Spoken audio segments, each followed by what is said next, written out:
You should see yourselves right now. The expressions on your face, so intense, so sure of yourselves. Hilarious! And with this blow struck against the god of chaos, a mighty villain falls, only to rise again later and reform himself into a force for good in the land of Equestria. But was that what really happened? Let's find out. Hello everyone, I hope this day finds you well. If you don't know me, well, my name is Mog, and I've been into My Little Pony for about as long as many of you have, since way back in the golden years of seasons 1 and 2. Recently, I took the time to re-watch the series and finally catch up to the end. Though it was bittersweet, I was happy to have completed the journey that I began so long ago. However, I found myself a little disappointed. After all, I had seen many of the clues that you had over the years as well, the ones where Discord would ever so subtly nudge Twilight Sparkle and her friends in certain directions at opportune times. The ones that suggested that his reformation was a bit less sincere than it had previously appeared, and yet, even after the final twist at the end of Season 9, I at least was left with more questions than answers. Why was Discord constantly testing our favorite purple pony's capability for leadership? Why did Celestia and Luna wish to give up their crowns in the first place? Would Discord be truly content in a world ruled by Twilight's neurotic obsession with order and organization, or was he setting himself up for something more? I have none of the answers to these questions, although the show has ended, and while mulling over it in the weeks after viewing the show, I could only conclude that Princess Celestia and Discord were in cahoots, cohorts, conspirators. Yes, unbelievable though it may sound, I think that this is the most likely explanation for many of the events of the show, and I will put forth my thesis as we make the case against Celestia and Discord. This video will include major spoilers for the entirety of the TV show, so if you are unprepared, I would turn back if I were you. To start, I believe that the best place to build a theory will be with an examination of Equestria's history. And to be forthcoming, I will only be using certain sources for my information. Our primary sources shall be the show itself, as well as some supplementary material like the Journal of the Two Sisters. I realize that the comic series and novelizations have a wealth of information in them as well. However, that information's relevance to the show's canon is dubious at best, and while I have no doubt that the material itself is interesting and fun, I also, unfortunately, have not had a chance to read them. So, let's begin. We know that Equestria is a nation founded by the 3 tribes of Earth, Pegasus, and Unicorn ponies after a particularly harsh winter where, on the brink of icy death at the hands of beasts known as Wendigos, who are drawn to disharmony and strife, they put aside their differences and ousted their inept leadership in favor of friendship and unity. The Wendigos successfully repelled, the collective pony races succeed in forming Equestria, and, of course, there was absolutely no chance that this species, that is so prone to fits of insanity and psychoses at the drop of a pin, would ever revert to their former ways. Why won't you love me, YouTube? Smash that like button and subscribe, okay? Fluttershy demands it. In any case, it is shortly after that where Celestia and Luna arrive on the scene. These mysterious Alicorn sisters first enter into the history of Equestria when they are approached by Starswirl the Bearded and representatives of the Earth, Pegasi, and Unicorn ponies. Starswirl, seeing the need for leaders who are able to represent all 3 of the major pony races, had decided to do this due to Celestia and Luna's unique attributes as Alicorns, which are amalgamations of the 3 races, and thus the 2 sisters are coronated as the first princesses of the young nation of Equestria and begin their education under the cloak of Starswirl the Bearded. It's not known how the powerful wizard came to find Celestia and Luna, but surely he had his reasons. After all, at this point in time, the Tree of Harmony had already been planted and the elements sealed within it, leaving only the etchings of 3 cutie marks on its crystalline bark: a sun, a moon, and a star. And though his studies had not yet yielded the time travel spell that Twilight Sparkle would later use in Season 2, He had a number of other spells related to time manipulation under his belt, according to the Journal of the Two Sisters. Perhaps it was one of these spells that would guide him to Celestia and Luna as princess candidates? Star Swirl, being one of the 6 pillars of Equestria that created the elements of harmony, and by extension the Tree of Harmony, knew that he would not be around forever. Unbeknownst to the sisters at this time, the unicorns had been responsible for raising the sun and the moon each day, with Star Swirl the Bearded at their helm, and besides the exceptionally gifted wizard, the rest of the unicorns involved in this process were being drained to the point of exhaustion, and so Star Swirl put 2 and 2 together. Equestria needed not only just and kind rulers, but rulers who also had the power to manage the day and night on their own. In this, only an alicorn would suffice, for their outstanding natural magical powers were capable of resisting the massive drain that raising the celestial bodies placed upon a unicorn. Furthermore, Celestia and Luna were actually blank flanks when Star Swirl found them. It wasn't until well after their coronation as princesses, and after a number of adventures, that they found out that the unicorns had been destroying themselves in an effort to maintain the balance between night and day, and subsequently, they gained their signature cutie marks which marked them as the rulers of Equestria and the masters of sun and moon. So you see, there would have to be a number of overly convenient circumstances to lead Star Swirl to put his faith in 2 unproven alicorn sisters. I bet you're saying right now, but Mog, Celestia and Luna were probably the only alicorns alive at the time. Cadence, Flurryheart, and Twilight were not alive until much later, so of course Star Swirl would gravitate towards the sisters. However, you would be wrong, dear listener. In the earliest entries of the Journal of Two Sisters, Celestia and Luna both alluded to the existence of other alicorns who had raised them, even going so far as to reveal that the alicorns were the ones who taught them the royal Cantelard voice. So, it wasn't such an obvious choice for Star Swirl to pick these 2 particular alicorns. It is my personal opinion, and my conclusion drawn from what I know, that Star Swirl the Bearded must have taken immediate note of the significance of the star, moon, and sun cutie marks on the Tree of Harmony once it was grown, and, perhaps through some sort of clairvoyant spell, or even future Star Swirl going back in time to alert himself to the significance of Celestia and Luna, he was guided to the 2 alicorns. His propensity for time travel is revealed in the journal to be somewhat of an obsession for him, and despite some setbacks where he actually ended up de-aging himself, he is able to perfect his time travel spells over the course of the early reign of Celestia and Luna. From then on, he made a number of journeys through time, but he was reportedly always careful never to reveal any information to the sisters.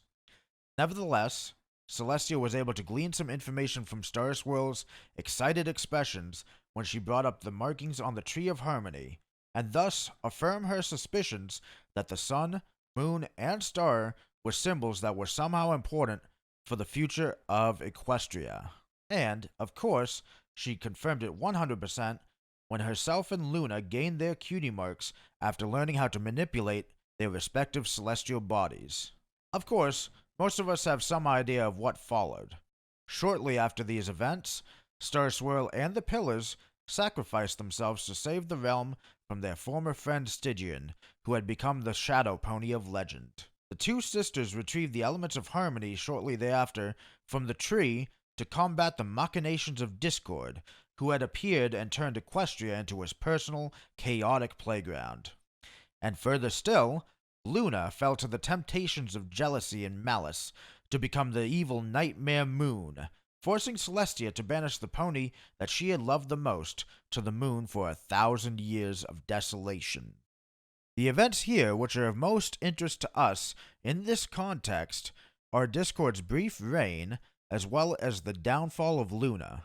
Not many details have been revealed in regards to Discord's reign. However, we know that it occurred sometime between when the Pillars of Equestria fell and Nightmare Moon arose. We can infer this from the clip of Celestia and Luna turning Discord to stone from Season 4, Episode 2 of the show. In the clip, both of the princesses have their cutie marks, so it must be after they were coronated and after Star Swirl bequeathed his knowledge of how to raise the sun and moon to them.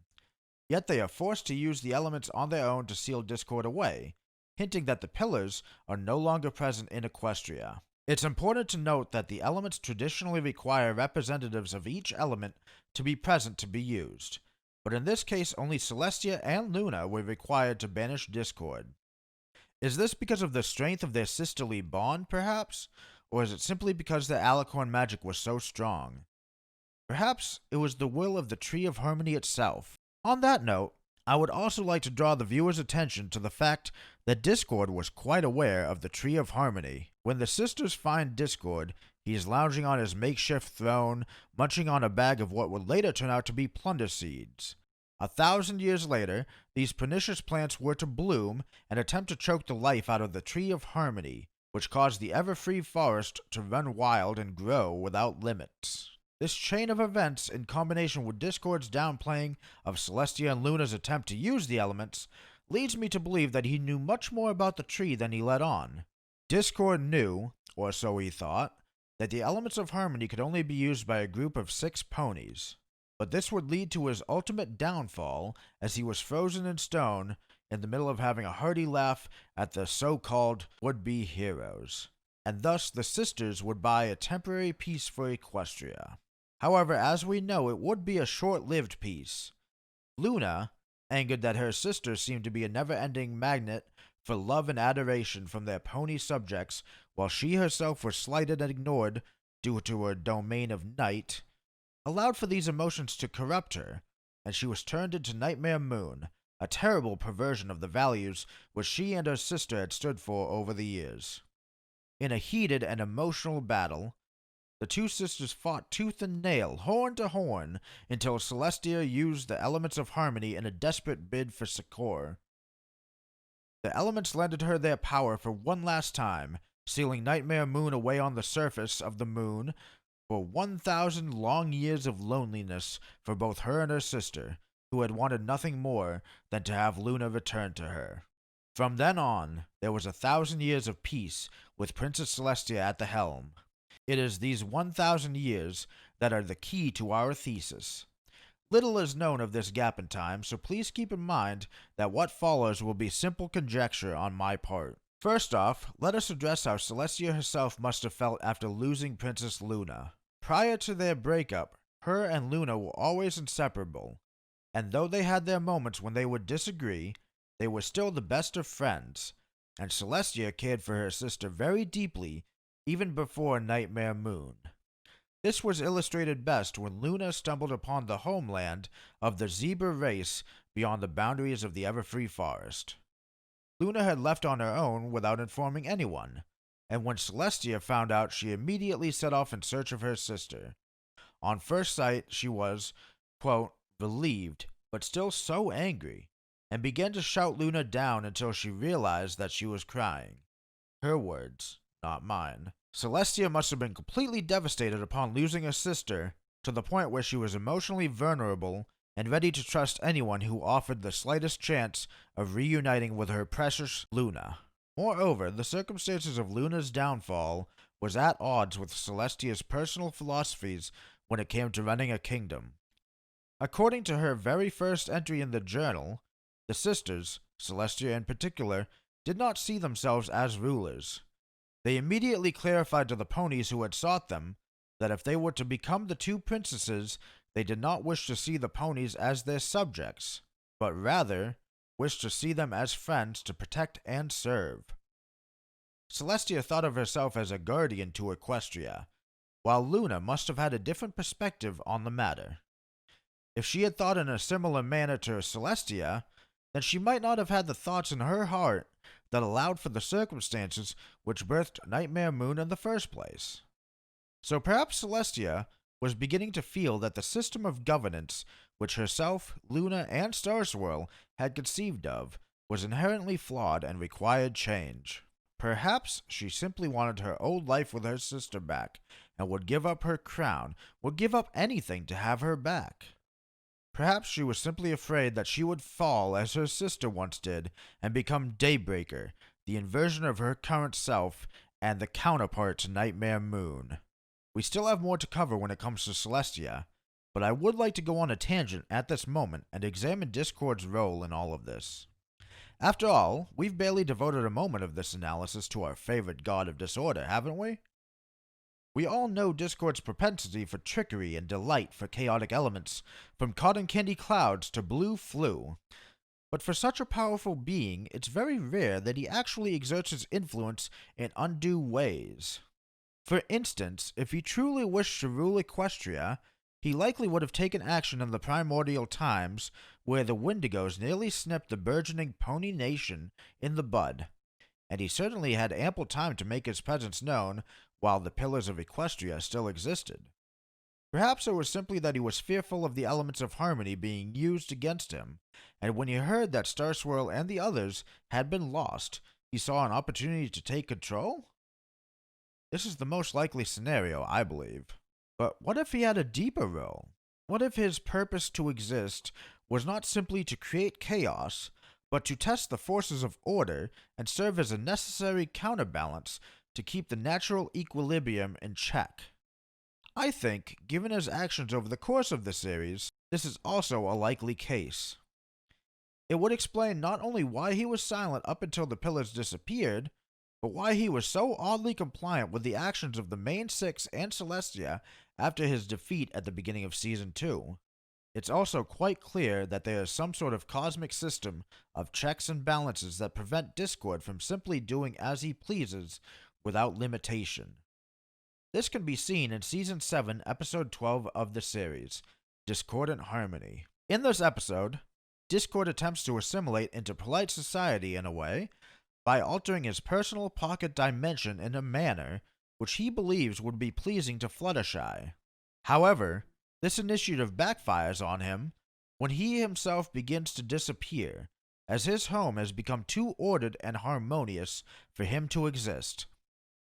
I think we could also apply an inversion of this rule in that if Discord's particular brand of chaos were to ever become too normal, too rote, too predictable, it would then become the new order, and he himself would be at risk of disappearing into non-existence. For what is chaos without order? What is order without chaos? Like light and dark, one cannot exist without the other, and a subversion of that dynamic would lead to chaos becoming the new order, and order becoming the new chaos, would it not? Either way, that line of reasoning is what leads me to believe that Discord has a vested interest in maintaining a balance of some sort. And when Star Swirl the Bearded disappeared, he had to test Star Swirl's successors to ensure that they would uphold order and not cause the world to become too chaotic, lest they screw up the natural order of things and put Discord at risk of disappearing. Of course, the princesses passed with flying colors, and the forces of order would go on to rule for 1,000 years, albeit in a crippled state. However, I believe it's even possible that Star Swirl may even have clued Discord into these possibilities himself. With Star Swirl's time travel powers, perhaps he saw a future where Discord ruled Equestria and eventually disappeared, leaving nothing but a chaotic landscape of unlife in his wake. Still, that theory lacks any form of evidence, weak or otherwise, and is just idle speculation on my part. So with that in mind, let us return to Celestia's actions in the wake of Nightmare Moon. It is my belief that at some point, Discord breaks out of his stone prison and he has an interaction with Celestia that leads to a pact where they work in concert to raise the next ruler of Equestria, the princess who shall bring balance to the country and eventually the world, leading to Discord's assured existence and Celestia's recovery of her sister and the life that they had before they became the sovereigns of that pony nation. How is this feasible, you ask? Well, just look here when Discord breaks out of his own statue in Season 2, Episode 1 of the series. Discord's statue is simply sitting out in the royal gardens where just anyone can walk up and touch him or fiddle with him. And it really doesn't take much. A small scuffle between the Cutie Mark Crusaders is enough Discord to allow him to break free. If this were the case, wouldn't the seeds of disharmony sown by the departure of Luna be enough to allow him to escape as well? One could argue that the Cutie Mark Crusaders fight was simply the straw that broke the camel's back, so to speak. Sorry to those of you in Saddle Arabia with broken backs, by the by. I think this is quite possible, and maybe it is exactly what happened, and whatever conversation Discord had with Celestia to lead him to take on the role that he did in the seasons leading up to the finale actually occurred in Season 3 rather than pre-Season 1. But whichever theory you subscribe to, I believe the end result is still the same. Personally, I believe that Celestia and Discord spoke before Season 2. Sometime in the 1,000 years where Celestia ruled alone, she and Discord met once more, reconciled their differences, and came up with a plan to test the future ruler of Equestria. Celestia correctly surmised that one day a pony with a cutie mark in the shape of a star would arise and become the next wielder of the elements of harmony, and by extension, the best potential candidate for the next princess. Discord knew that he could not exist without order being present in the world, and the current order was suffering from a major case of entropy that would eventually cause Celestia to become Daybreaker, leading to his own dissolution. And so, perhaps, they made a pact wherein they would seek out this future ruler and submit them to a series of trials while fostering their growth to ensure that they became a ruler who would not fall so easily and corrupt the balance as Luna and Celestia had done before. This would lead Discord to retreat to his own pocket dimension and wait for the day when he was called upon by Celestia to play his part, while she herself set the groundwork in place that would give rise to a wealth of candidates for the position of princess. The seeds of this groundwork lay in Celestia's School for Gifted Unicorns. Little is known about this enigmatic school. However, we know that Celestia takes a personal interest in the students and administers to their educational needs in the field of magic one-on-one when she is able.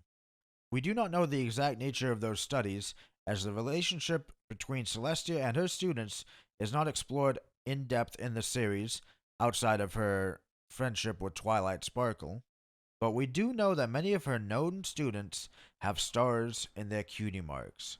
Twilight Sparkle, of course, being the most notable of all. Sunset Shimmer's cutie mark isn't a star per se, but it's still a celestial body, and perhaps Celestia saw much potential in her. Starlight Glimmer's childhood friend Sunburst even has a star in his cutie mark on the left-hand side, and even Trixie's cutie mark is a star wand with a moon of magic dust, and she had been shown to have little aptitude for magic.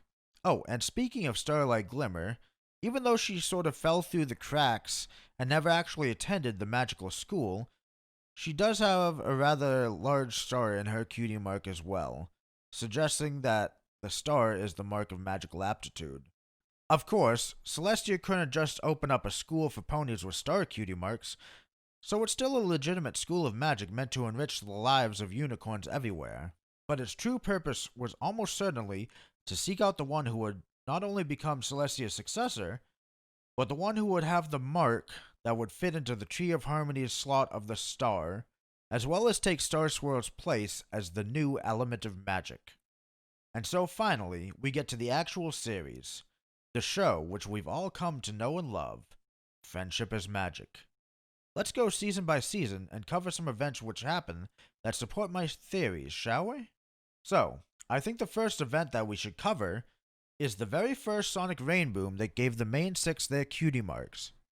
Yes, there are other events in Season 1 which are going to be covered that support my version of events, but I think it's especially noteworthy to cite the Sonic Rainboom as the event which set Celestia's true plans into motion. Upon seeing the aftermath of Twilight's entrance exam to the School of Gifted Unicorns, Celestia immediately makes her way to the testing area and calms the filly, stating that she had never seen a unicorn with that much raw power.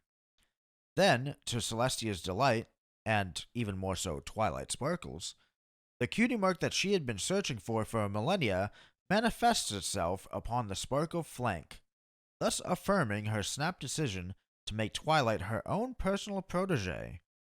And so she waited. Celestia bestowed as much knowledge and guidance as she could on her student as quickly as possible. And she had to, but there was a prophecy in place.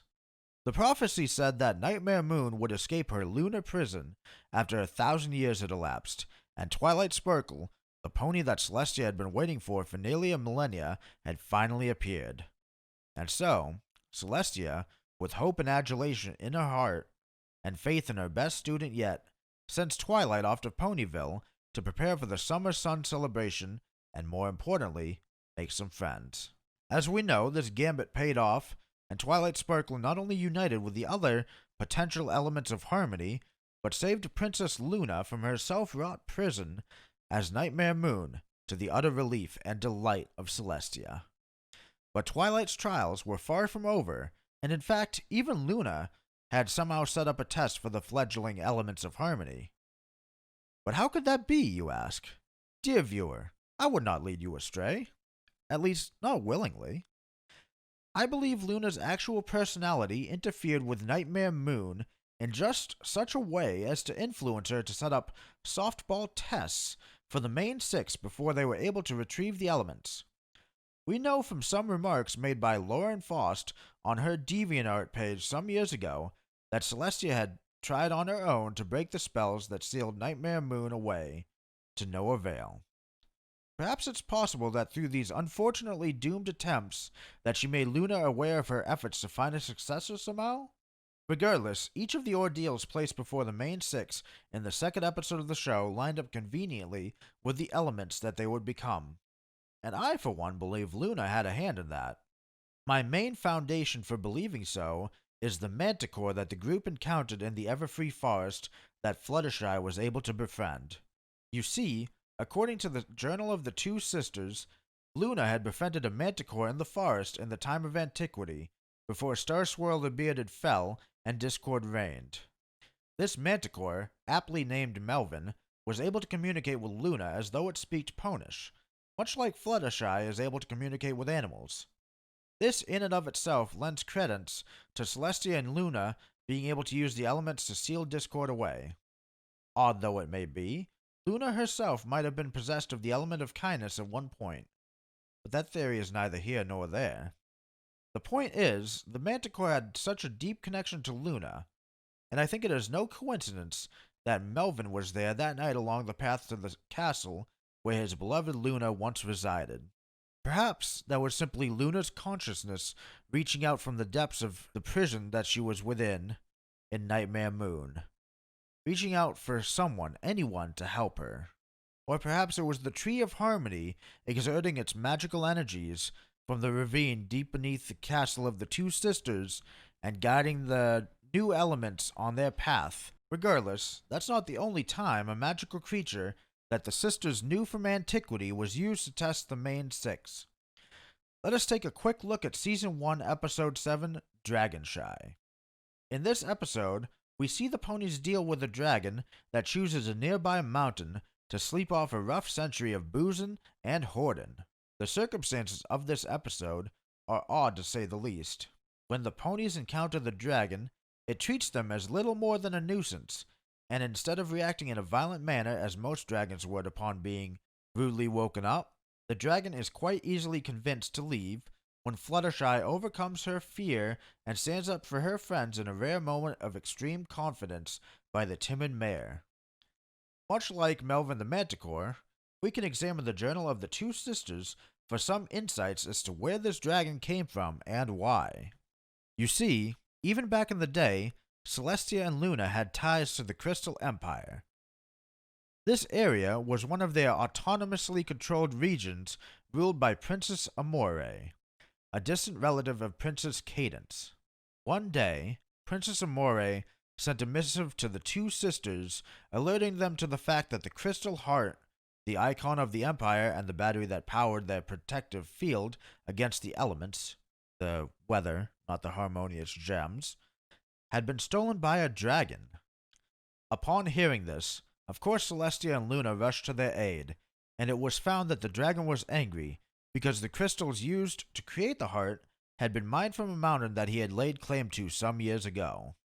Unfortunately, the dragon had not been present at the time, as he had been gone for so long that his very existence had fallen to myth and legend. When Celestia and Luna found the dragon, it was an intense encounter, with the dragon shrugging off the combined spells of the Two Sisters and Starswirl the Bearded, the 3 most powerful spellslingers in the kingdom at the time. After much taunting and belittling by the dragon, where he called the crystal heart a trifle and declared that he would never return it since dragons never share, eventually Celestia became enraged and busted out the best royal Candelot voice that Luna had ever heard. Rebuked by Celestia, the dragon quickly lost his courage and became a gibbering mess, surrendering the heart to the sisters. You could tell where I'm going from here. It's my conclusion that the dragon was asked by Celestia to play a role in her trials for the budding princess of friendship, and thus took up residence in the mountains near Ponyville, with instructions to leave if the ponies that arrived showed some steel. And of course, we now know that this dragon has little respect for actual steel, or spell slinging, or even negotiations, but quails in fear of a good vocal teardown, much like the dragon in the story. Put another notch in the belt for the Celestia was in on it theory. I do believe that's it for Season 1. I suppose you could make an argument that the events of A Bird in the Hoof, where Celestia brings her ailing pet Philomena to Ponyville, or Swarm of the Century, with all the Parasprites, may have been instigated by Celestia on purpose. But even I don't think everything is Celestia's fault. Oh, well, I suppose the 3rd episode, where Twilight receives a ticket to the Grand Galloping Gala and ends up holding out for 6 tickets, was definitely a test by Celestia, but I think it was a rather obvious one and doesn't bear discussion. Let's move on to Season 2 and the meat of the argument, where Discord finally makes an appearance.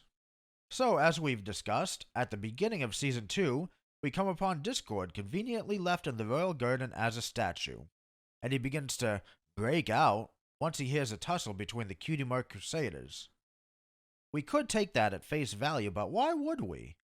We're conspiracy theorists. We assume the worst. Ergo, I assert that the presence of the Ponyville field trip in the Royal Garden was simply a signal that had been agreed upon by Celestia and Discord beforehand. If you hear someone besides me near your statue, initiate the plan. Something like that. As I said earlier in this video, it's my theory that Celestia and Discord spoke in the 1,000 years between his defeat in Season 2, and I believe that if they did that, for events to happen as they did in Season 2, the Discord statue in the Royal Garden had to have been a fake one. Not only that, but when Celestia tells the tale of how her and Luna fought Discord, she says that it happened, quote-unquote, before we ruled Equestria, and yet, as we've already established, Celestia and Luna had their cutie marks when they encountered Discord, and Celestia certainly wouldn't have mixed up such a detail. Why would she lie in such a big way if she didn't want to give too much information on Discord away to her smartest student? Too much information may have tipped Twilight off to the scheme, of course.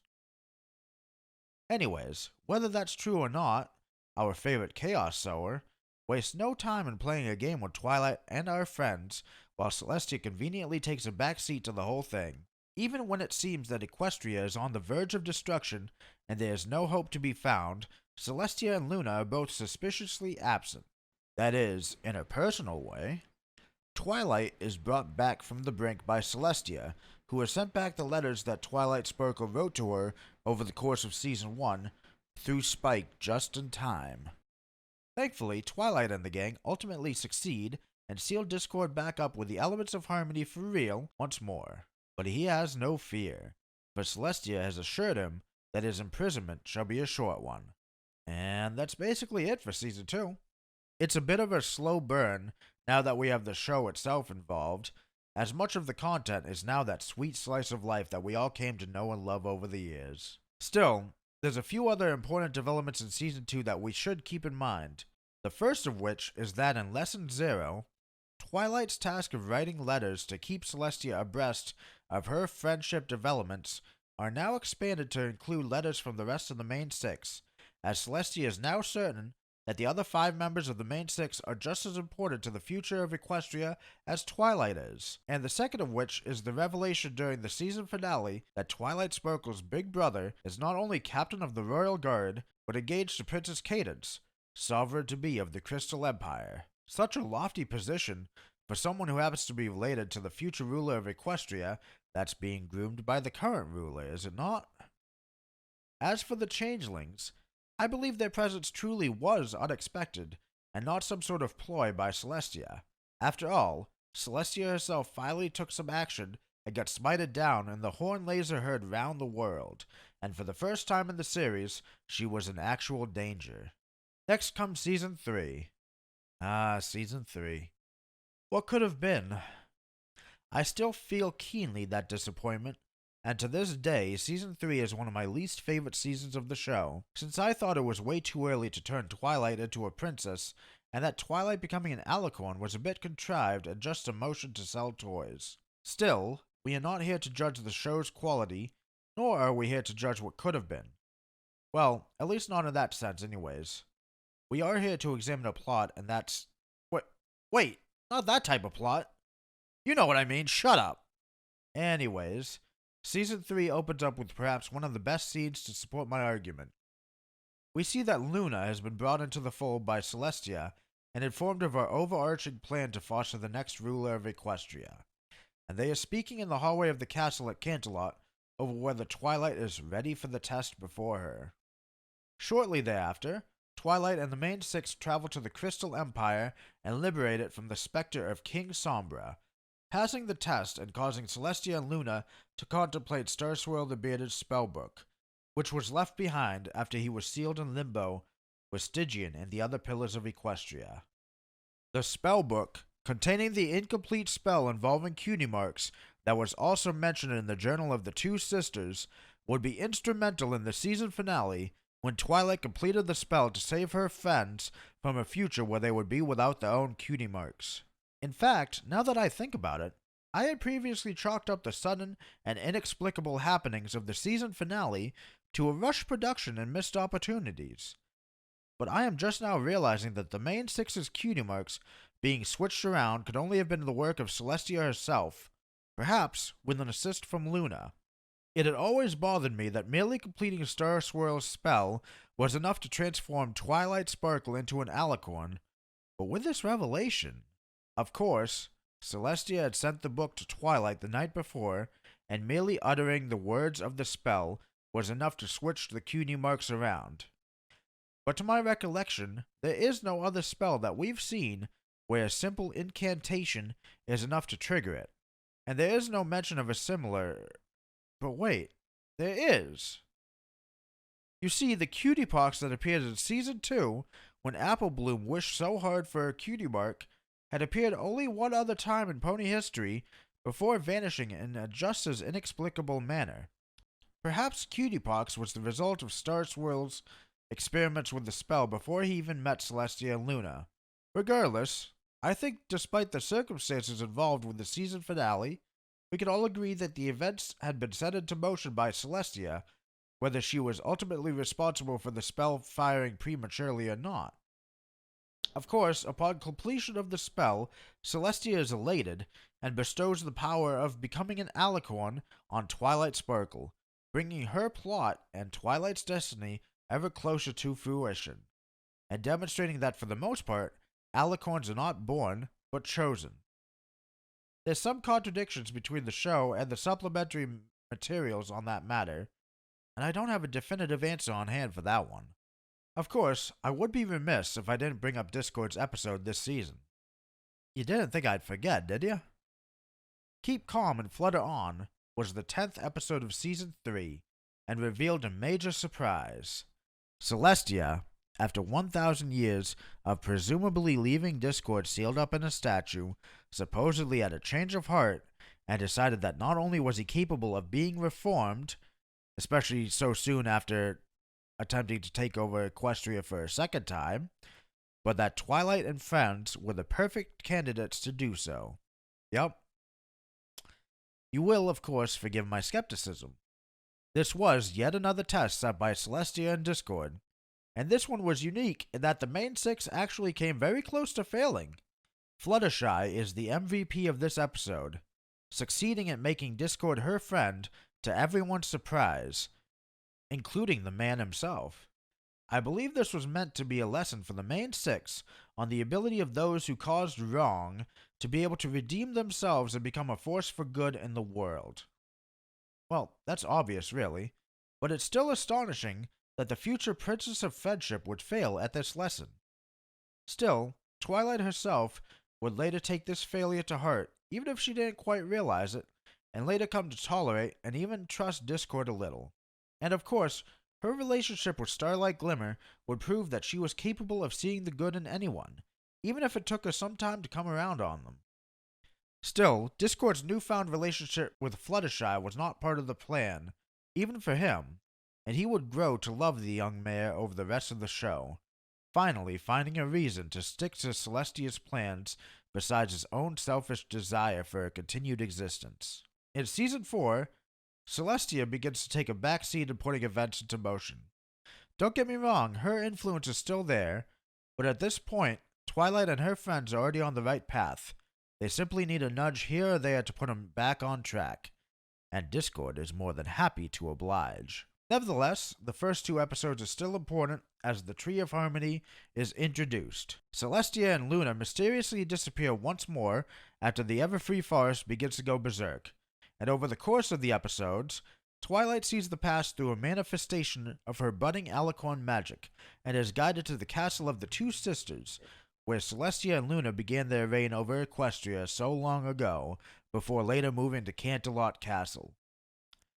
There she finds Celestia and Luna in a cave within the ravine next to the castle, a cave that conveniently contains the Tree of Harmony.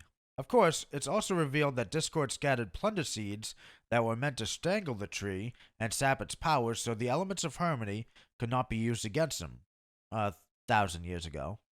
And it's quite convenient that the delayed effect of the plunder seeds happens to coincide with when Twilight Sparkle gained her powers, is it not? I think this lends a little bit of evidence to my supposition earlier that Star Swirl the Bearded spoke to Discord about the future at some point before he got sealed in Limbo, but it's not enough evidence to be absolutely certain.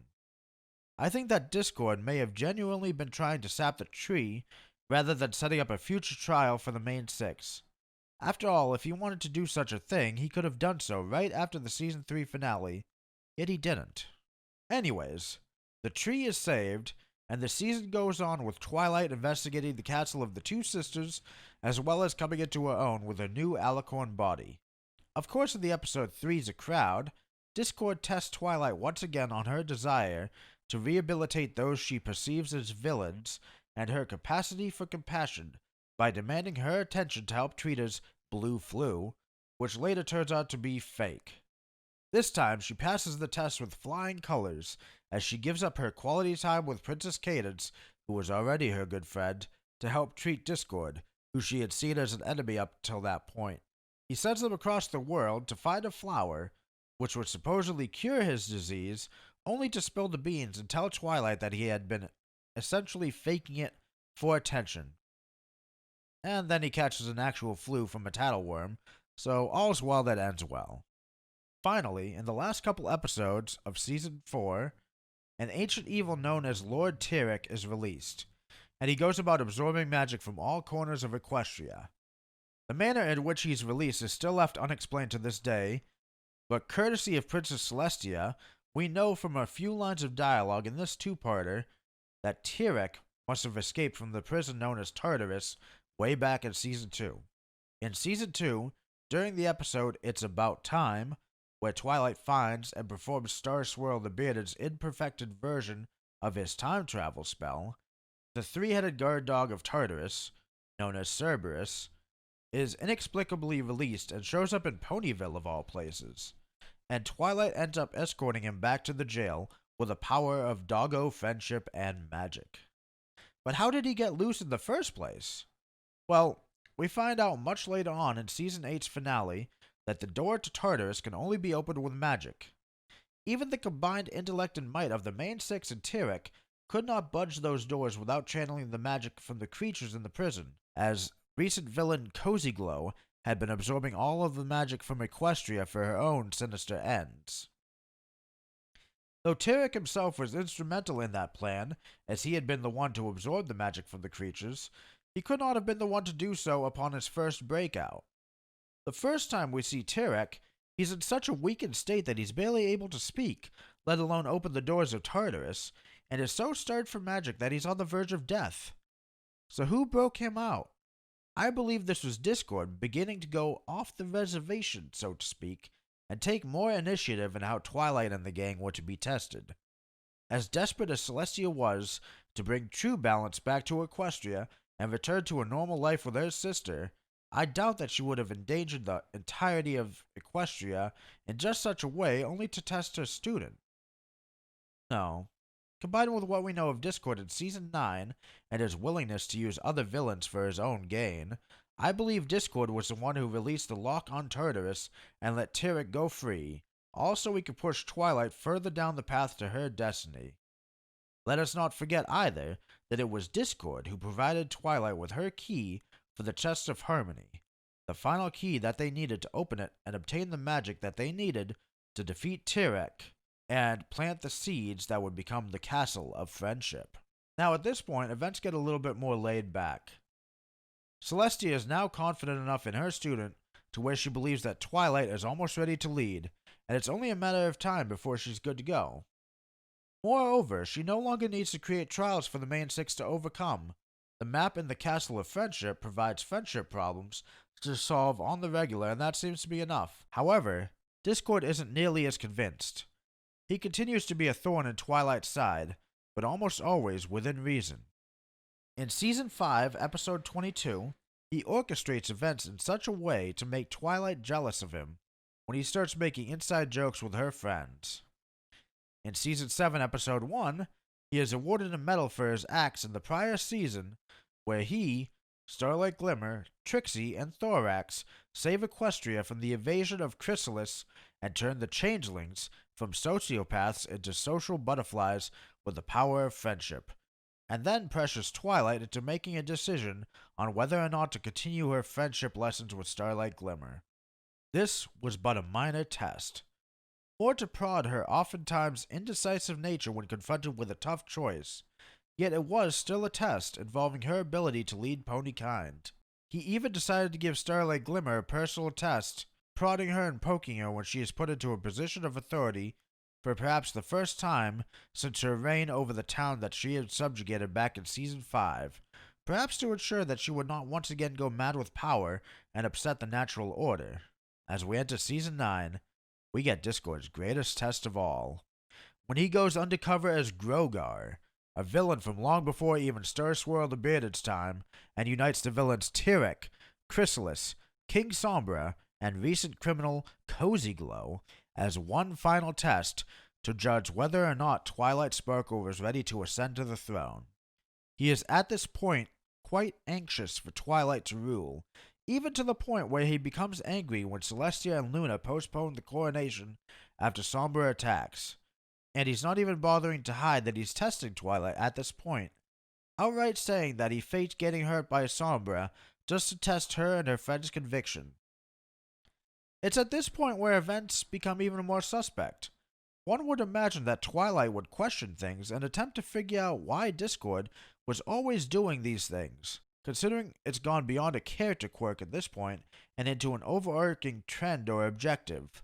Almost like he has a vested interest in Twilight becoming the princess of all Equestria. But unfortunately, for whatever reason, Twilight never gets suspicious.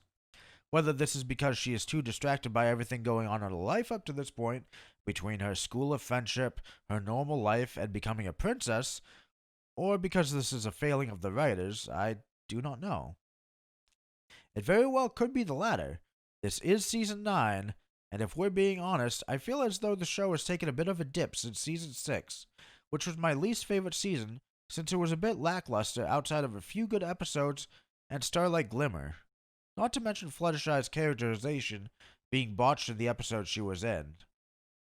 In any case, Discord's plans as Grogar go awry, and he is taken by surprise when the villain trio uses the actual Bell of Grogar to steal his powers, and a depowered Discord is forced to admit to Celestia, Luna, and the rest of his plans. Now, we knew Discord was testing Twilight for some reason, but he reveals that he was doing it to prepare her to be the ruler of Equestria. So the show goes so far as to admit the what, but we never quite got the why, and it's still a mystery to this day, which is why it was a question that was always weighing heavily upon my mind, and the question that we're attempting to answer with this video. Why would an immortal god of chaos be so concerned with how a mortal pony runs her kingdom? After all, she is ephemeral, while he is a constant, right? Still, Twilight and her friends succeed in overpowering Tyrek, Chrysalis, and Cozy Glow with the help of all Equestria, and Discord, Celestia, and Luna seal the trio up in a statue, notably without the elements of harmony, and all is well with the world. We see in the epilogue that everyone lives happily ever after, and Discord still has a good relationship with Fluttershy, perhaps even an intimate one. He may have began by acting out of a sense of self-preservation, but by the end of the series he was acting out of a love for Fluttershy above all else. And he certainly didn't act alone. Celestia and Luna were complicit as well, and they got exactly what they wanted out of the deal. Retirement to Silver Shoals where they can live out the rest of their days, well, insofar as immortal beings can do so anyway, in each other's company as reserve guardians of Equestria rather than monarchs, and the day-to-day ruling of the kingdom left up to Celestia's brightest pupil, and the ideal medium between the light and the dark, Twilight Sparkle. So, too long didn't listen? In summation, Celestia recruited Discord and acted alongside him to groom a successor to the throne of Equestria and save her sister so that she could retire and live out her days in peace, and was ultimately responsible for much of the heartache and grief that occurred in the early seasons of the show. Best princess my butt. And that was a theory. A Mog theory. What? Wait. Huh? What? I can't. What do you mean that's taken? Aw, come on, man. So hey, if you made it to the end of the video, thanks for listening to my insane theories. I know I normally don't do content like this, but the idea was festering in my brain until I was about ready to burst, and I absolutely had to see it through till the end. Don't forget to leave a like on the video and subscribe for more content. We do a lot of gaming stuff on this channel, but who knows, perhaps I'll do more theory videos in the future if this one performs well. We'll see how it goes. So until next time, my lovelies, peace out, and we'll catch you later. Have a good day.